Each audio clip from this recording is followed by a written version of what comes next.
के बारे में जब मैंने पढ़ा तो मुझे पता चला कि बहुत विमेन के लिए वो बहुत सारे ऐसे अच्छे क्या बोलते हैं राइट्स लेकर आई थी उनके लिए।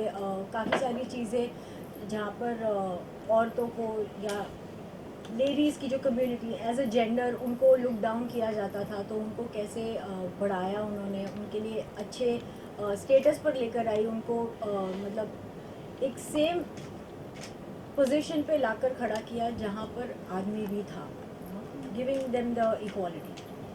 जो एक्शन आपका स्किल सेट है इस चीज़ में दिखाया था उसके आधार पर ही शायद आपका सिलेक्शन हुआ कि Right.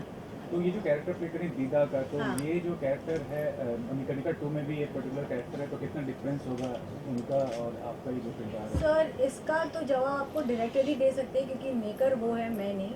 दूसरी बात, फिल्म के अंदर और सीरीज़ के अंदर बहुत डिफरेंस इसलिए होता है क्योंकि आप सीरीज़ में डिटेल्स में बता सकते हैं। 10 एपिसोड मतलब आप गेज कर सकते हैं कि कितने घंटे का अगर आप एक साथ करें तो बहुत सारा टाइम मिलता है, तो आप डिटेल्स में काफ़ी चीज़ें दिखा सकते हैं। फिल्म के अंदर आपको एक कैरेक्टर के ऊपर फोकस करना पड़ता है और उनके इर्द गिर्द क्या चल रहा है वो सब दिखाते हैं, राइट। तो सीरीज़ के अंदर एक कैरेक्टर इंपॉर्टेंट नहीं होता, 10 कैरेक्टर्स होते हैं जो इंपॉर्टेंट है और उनके इर्द गिर्द क्या चल रहा है वो दिखाते हैं। एंड दीदा की किरदार की मैं बात करूँ जिन्होंने 40 साल रूल किया है and she is been physically disable, तो कितना आपके लिए चैलेंजिंग था उनका किरदार प्ले करना? आपने इस किरदार को प्ले करने से No, no, no, you're getting it wrong. This is just the announcement. We are gonna get into the filming from next month. Yes तो अभी तक मैं फिल्मिंग का एक्सपीरियंस नहीं बता सकती क्योंकि वो अगले महीने से स्टार्ट होना है। यस, बट आपने तो कुछ रिसर्च की रहेगी उस किरदार के बारे में, तो क्या लगता है कितना डिफिकल्ट या फिर कितना चैलेंजिंग आपके लिए होने डेफिनेटली वाला है? चैलेंजिंग होगा, स्पेशली जो वॉरियर पार्ट था उनका, वो जो तो जो हिसाब से उनको वॉर्स में जाती थी, फाइट करती थी, तलवारबाजी है, घुड़सवारी है, बहुत सारी चीज़ें हैं क्योंकि वो टाइम पे ऑब्वियसली हमारे पास टेक्नोलॉजी नहीं थी। So lot of things which take you back to the ancient roots which you have to learn, और हम सब मिलेनियम बेबीज़ हैं, हमको टेक्नोलॉजी के बिना चलता नहीं है। सो हाँ, प्रैक्टिस बहुत लगने वाली है। एंड मेकर्स से सवाल मेरा रहेगा, there are other cast also, can you just tell us something about the cast and introduction थोड़ा सा? हाँ, तो हमारा पहले तो मैं ये क्लियर करना चाहूँगा कि क्वीन दीदा ही एग्जैक्ट कैरेक्टर नहीं है, हम इंस्पायर्ड बाय क्वीन दीदा है। तो बेसिकली ये पूरा फिक्शनल कहानी है। और इस सिल्क रूट के बारे में आप लोगों ने पढ़ा, हम सब ने पढ़ा होगा, बचपन से देखा होगा। तो सिल्क रूट जो था अकेला रास्ता था, 14th सेंचुरी पे बेस्ड है कहानी, जो पूरे वर्ल्ड का ट्रेड होता था, बिजनेस होता था। तो अभी तक क्या हम जितने भी हिस्टोरिकल देखते हैं सब्जेक्ट्स, तो कहीं ना कहीं पर्सनल वॉर और उन चीज़ों के ऊपर ज़्यादा बेस्ड होता है। बट अभी ये बिजनेस के ऊपर, आपने राजनीति देखी होगी, तो राजनीति के अंदर आपने जो सब चीज़ें देखी हैं उसी तरह की राजनीति यहाँ पे भी होने वाली है। बट वो उस ज़माने में कैसे होती थी वो उसके ऊपर है। एंड उस टाइम पे बिजनेस सिल्क रूट के थ्रू कैसे होता था, वो जो एक रास्ता था जहाँ जो रशिया से स्टार्ट होकर अरब कंट्रीज से होते हुए, काबुल कंदार से होते हुए इंडिया के अंदर पहुँचने का रास्ता, and India and then China. तो इंडिया और चाइना, इंडिया की वैल्यू उस टाइम में बहुत ज़्यादा थी, बहुत रिच था इंडिया उस टाइम पे, डॉलर से बहुत ज़्यादा वैल्यू करता था इंडिया।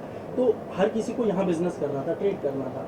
देन तो ये उसके बारे में हम जो कैरेक्टर्स हैं, राजनंदिनी का जो कैरेक्टर है वो डेजी शाह प्ले कर रही है। उसके बाद जो बड़ी रानी है, जो फर्स्ट वाइफ ऑफ किंग उत्पा, जो राजा की जो पहली वाइफ है, वो सारा कर रही है, जो गजाला नाम है उस कैरेक्टर का। वो एक मुस्लिम क्वीन है और ये राजपूत है। एंड आगे की स्टोरी में कैसे दो फीमेल्स एंड देन आगे और भी बहुत सारी फीमेल्स को इनकरेज करती हैं, जैसे राजा की छोटी बहन है जो लड़ना चाहती है और वो अच्छी फाइटर भी है, बट उसको कभी मौका नहीं मिला क्योंकि फीमेल्स को हमेशा पीछे रखा जाता था। बट एट लास्ट जब बहुत बड़ा प्रॉब्लम आता है तो सब लोग वॉरियर बन के निकलते हैं, और उसमें फीमेल्स कितना स्ट्रांगली आगे आती हैं।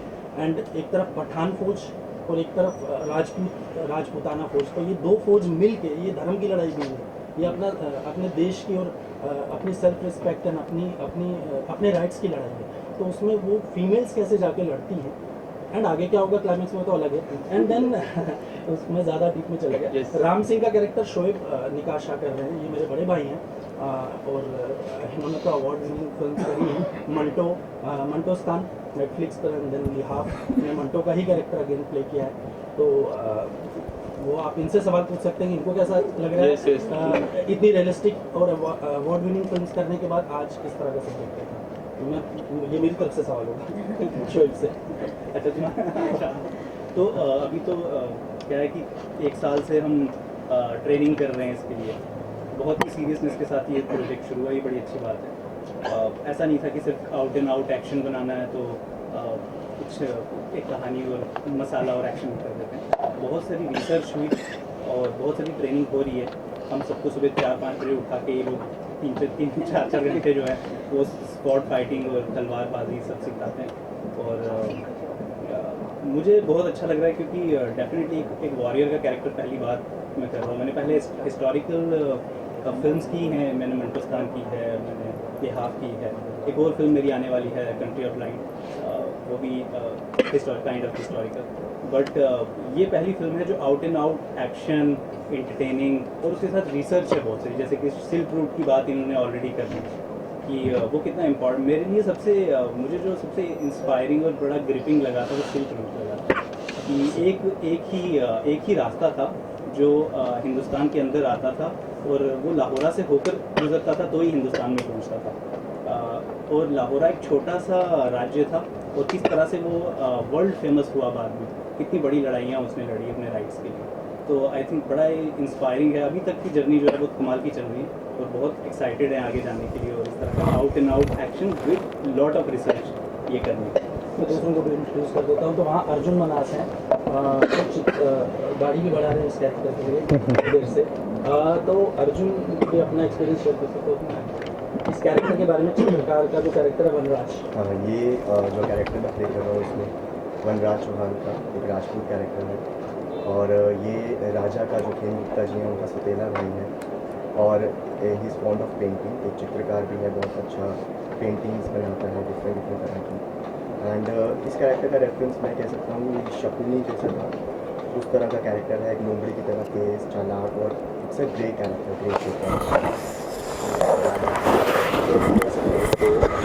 बहुत ही शेड्स डिफरेंट प्ले करने को मुझे इसमें मिल रही है और कहीं ना कहीं इस कैरेक्टर के साथ सब कुछ भी शुरू है क्योंकि इसके साथ कुछ ऐसा गलत हुआ है कि उसको स्टेटस नहीं मिला क्योंकि ये सौतेला भाई है और है तो लेकिन रॉयल फैमिली से ही बिलोंग करता है और इसको कहीं ना कहीं वो ग्रजेस उसके दिल में हमेशा से रही है कि इसको वो ओहदा नहीं मिला उस राज्य में, इसको एक सेक्लूडेड प्लेस में वो रहता है ऑल टाइम।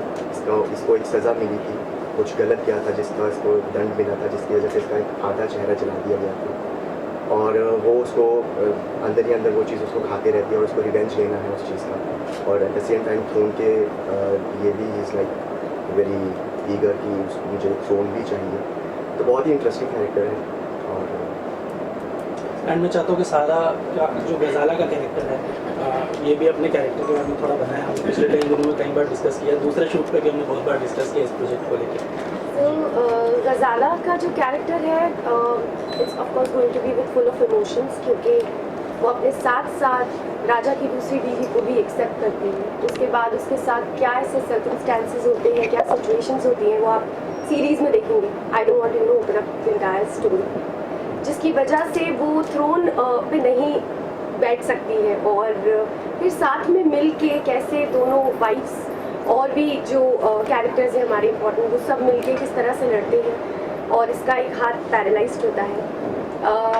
उसके बावजूद जब फाइट आप देखेंगे वो ऑफकोर्स हम ट्रेन होंगे इसके लिए अच्छे से और आपको दिखा सकेंगे और बेहतर बता पाएंगे। तो आई थिंक सबसे अच्छी बात मुझे इस प्रोजेक्ट की ये लगी कि इसमें कोई भी ज़्यादातर जितना मुझे अभी तक पता है कि मैं सही हूँ कि कोई भी बॉडी डबल यूज़ नहीं होगा।